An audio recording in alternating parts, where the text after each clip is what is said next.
voilà, moi je reçois ici dans mes bureaux chaque jour des personnes qui viennent de l'étranger, qui viennent d'Australie, qui viennent des États-Unis, du Canada, de France. J'ai des gens qui font la navette entre Anvers et la Louvière. C'est un peu le monde à l'envers.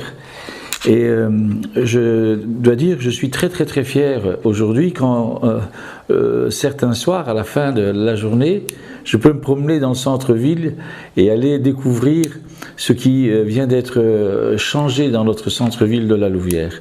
La place communale, la place Maugrétou, la place Jules Mansart, où enfin, nous avons ce chapiteau blanc, je trouve ça extraordinaire. Je dois dire que pendant des mois, moi qui suis un râleur né, j'ai eu tendance à râler et à me dire ah, quand même, ces travaux, quand c'est que ça va être fini? Et puis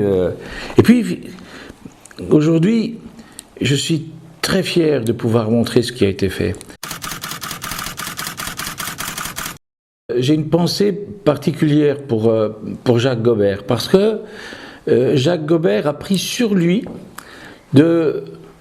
le courage, je vais dire, a pris sur lui d'oser tourner une page, d'oser tourner cette page triste que petit à petit la Louvière devenait. Ça faisait des années qu'on n'avait pas embelli la Louvière.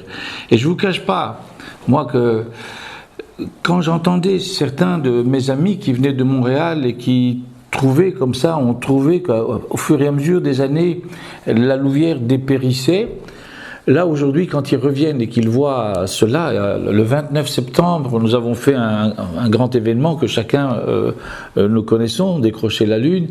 J'ai eu des gens qui sont venus de Monaco, de Tunisie, de Chine, de Hong Kong, de New York, de Washington.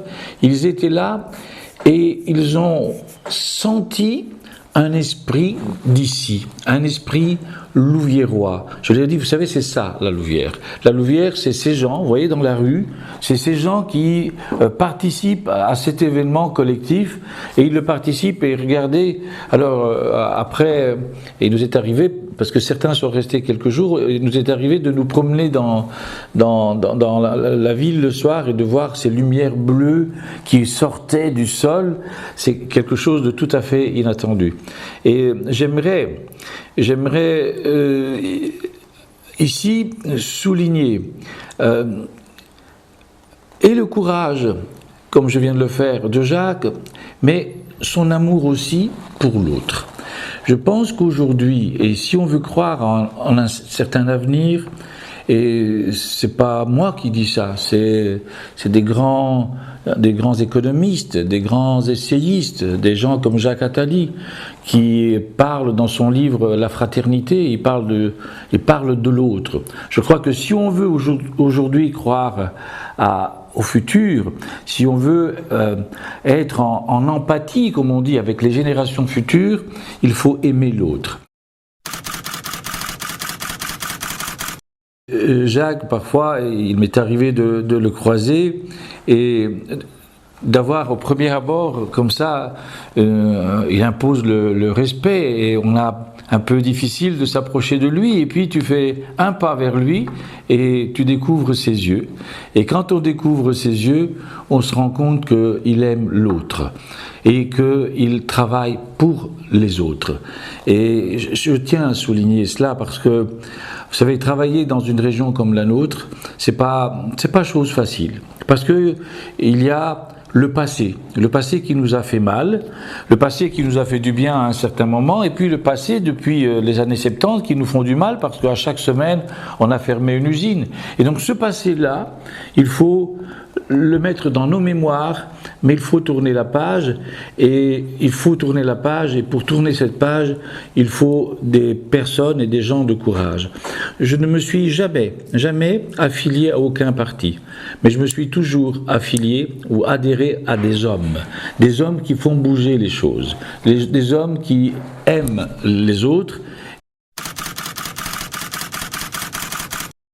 J'ai envie de saluer Jacques ici. Jacques, je te dis, pour moi tu es un homme que j'ai appris à connaître, que j'ai appris à apprécier, appris aussi à admirer, et parce que tu es un homme qui fait la politique pour les autres, qui fait la politique comme on doit la faire, qui fait la politique, non la politicaille, qui travaille pour l'autre. Et moi, cette année-ci, la thématique de Décrocher la Lune, c'était les héros, les super-héros. Et moi, j'ai toujours une grande admiration pour les héros de la démerde quotidienne, les héros du quotidien, ceux qui donnent de leur temps pour les autres. Eh bien, pour moi, Jacques, tu fais partie de ces gens-là.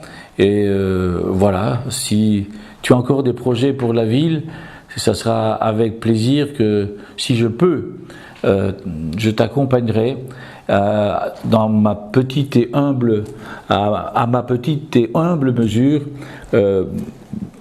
Lâche pas, Jacques, ne lâche pas. Et puis, à propos, la prochaine fois que tu prépareras les fameux spaghettis chitarra ou